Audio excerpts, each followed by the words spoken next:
Hello everyone, it's Helen Godden here, and it's that time of the year again.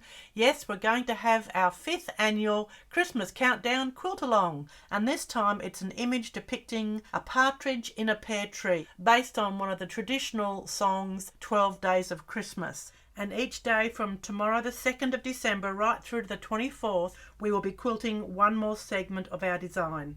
Now if you miss a day, it's okay because it's always going to be there on YouTube. Even if you join in a little late into December, you can always catch up.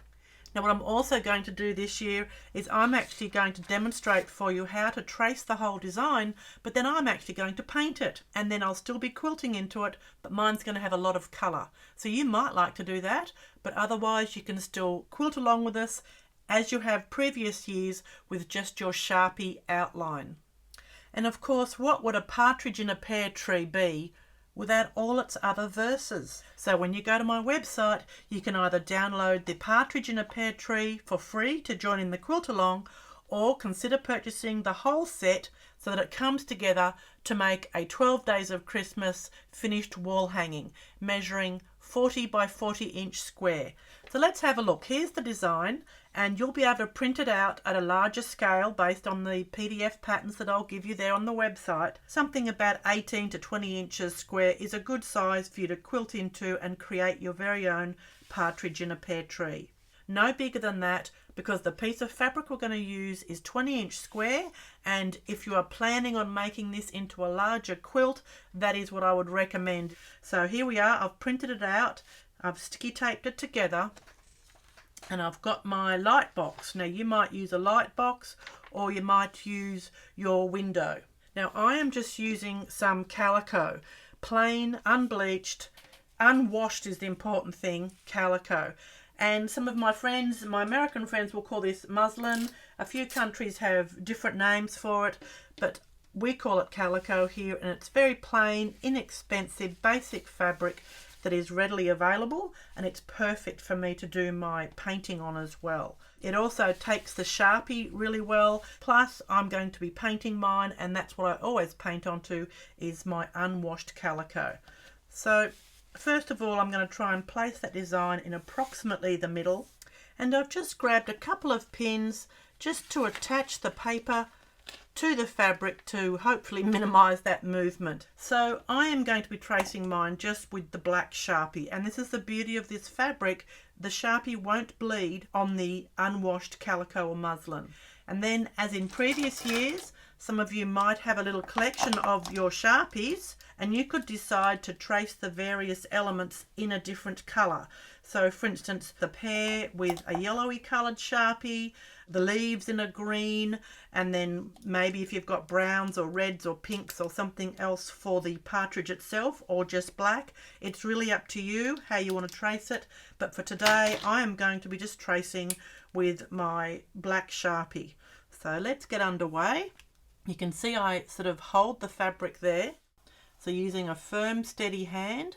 Now this is called a fine point Sharpie, but to me that's not fine. I would definitely call that medium. There are other Sharpies that have a very fine tip. That is too fine. You want the fatter ones, just like this, because we are going to be stitching into that later, and you want that to be a very definite, positive, strong line, not a fine, delicate line that you're trying to stitch into.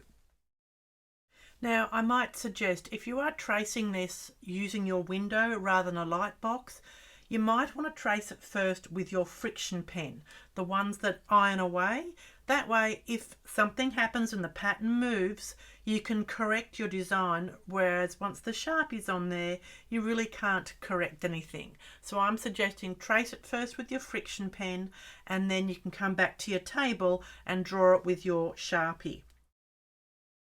Now on this one, I have got this really fun little checkered border around the edge, and if you go off the line just that little bit, just try and make it as flowing as you can for the curve down the bottom. For the straight sides, you can certainly grab a ruler to work with. Okay, we've finished the tracing. Let's turn off that light box and have a little look. So as you can see, mine measures about 17 inches. It gives us a bit of space on the edge to then finish off our wall hanging with some binding, etc. Or if you're then planning on using this as the center panel of your 12 days of Christmas, this is the size we need. We then have some excess fabric to then play around with when it comes time to putting all our blocks together. The only thing left now to do is to sandwich this up in preparation. So you're going to use whatever is your favourite batting or wadding to sandwich this with a backing fabric, and then each day from December 1st onwards I'll be quilting into one section of our design right up till the 24th of December. So if you have decided to use your different coloured Sharpies for this project, that's when you'll need to gather the different coloured threads. So if you've got greens and reds and oranges and yellows for this, you'll need to perhaps choose your different thread colours to match. Otherwise, you can just do the whole piece in black thread, which is what I'll be doing. But you know what? I think it needs a bit of colour, because you know me, I love my colour. So I'm now going to paint this with my Caran d'Ache Neo Colour 2 aquarels. Now that's a mouthful, but these are crayon type looking products that you can then draw on the fabric, add your water and create these amazing colours. And this is completely optional. I know I have a lot of you out there that love working with the Caran d'Ache, or with your ink tents, or with my sun dyes, or with your Lumiere paints. Whatever it is you want to work with, that's fine. Or just quilt along with me, just as simple as your calico with your Sharpie. So now I'm going to demonstrate for you how I use my Caran d'Ache Neo Colour 2 aquarels when I paint on my calico or muslin.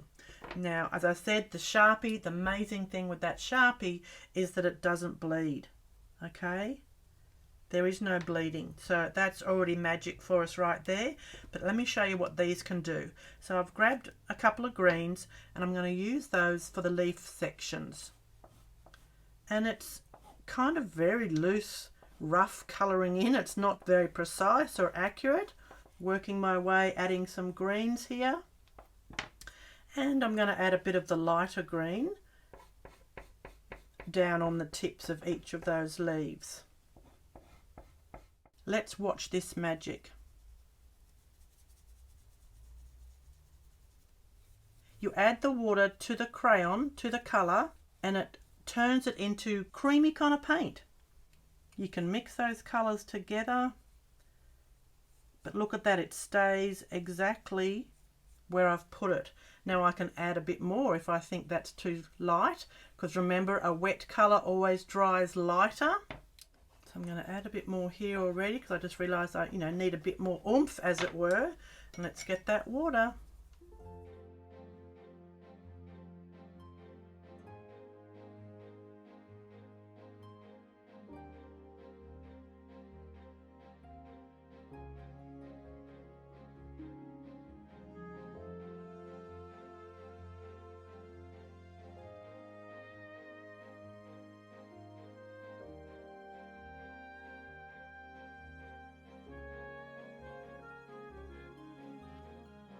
So you can see it's just this little kind of crayon kind of number. It's got a little plastic coating there which you peel off as you work your way down the crayon. But I've also found that when you're down to really small stubs, it's very hard for my big fingers to hang on. So I also have these little grippers that just helps me hang on to that small piece of crayon, and then I get to use every last piece of that beautiful colour.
Now you might notice that the fabric is starting to get a little bit wrinkly here or there. That's because some areas have now been wet and other areas haven't.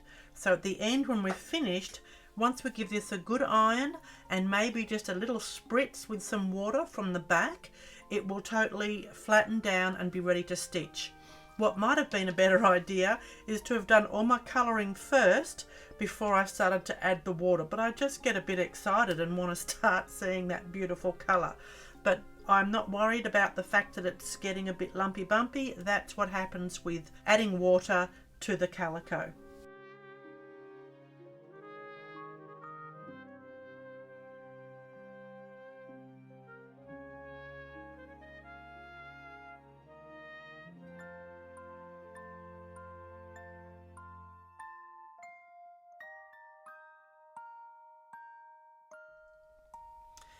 So there you go. If I was a partridge, that's the kind of colours I think I would like to be.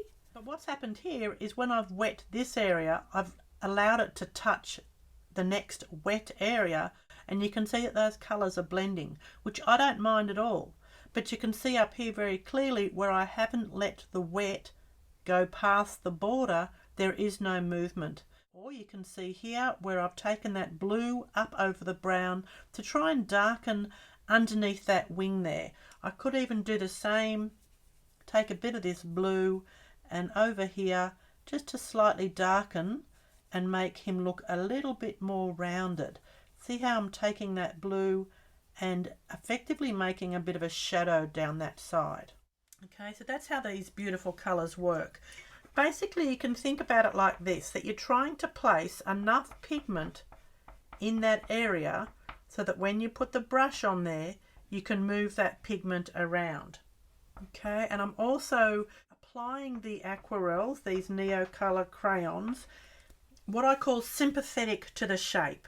You can see I'm making the lines go with the flow of that tree trunk. I'm not colouring it in with lines that go across, or, you know, I'm sort of being sympathetic to that shape to make the whole piece come together a bit more.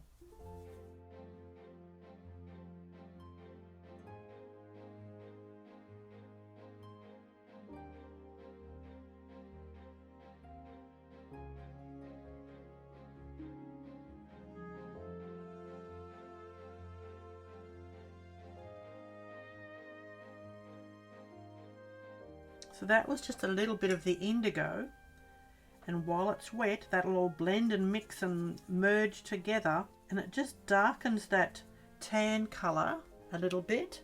I love that colour combination. So now all I've got left is the background area of the tree, and add all this dark green around my partridge. Now this is probably going to take a little time, so I'm sure we're going to fast forward this bit.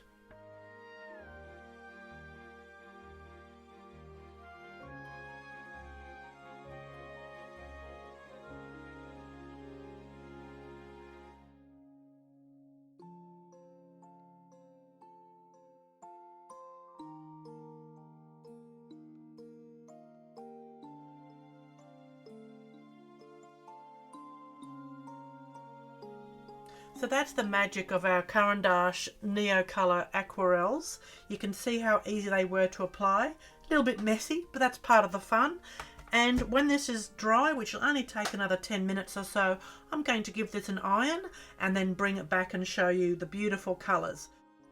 So here we are, back from the ironing board, hot off the press as they say. That's all ironed up beautifully. I'm very happy with those colours. So now I have sandwiched it up. So I've got some backing and some batting. I'm just using a thin cotton, and now we just need to pin that together. So I've got my safety pins and I've got my super spoon.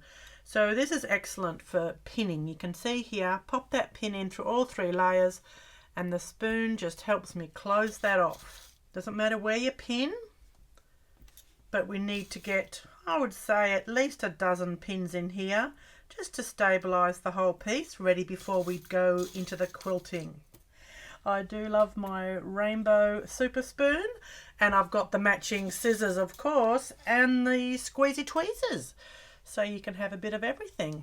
So now we're all sandwiched and pinned and ready to go. So this is as much as I'd like you to do for December the 1st, and I will see you tomorrow, December 2, as we start the quilting process. Remember, you don't have to do any colouring. You can just do this design in the Sharpie outline as we have previous years.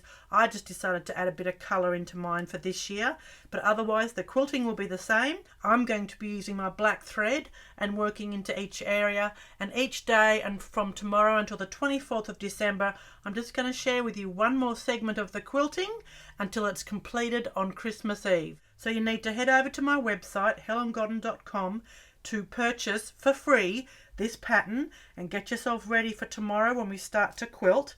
But while you're there at my website, you might decide to purchase the other 11 days of Christmas so that you have all 12.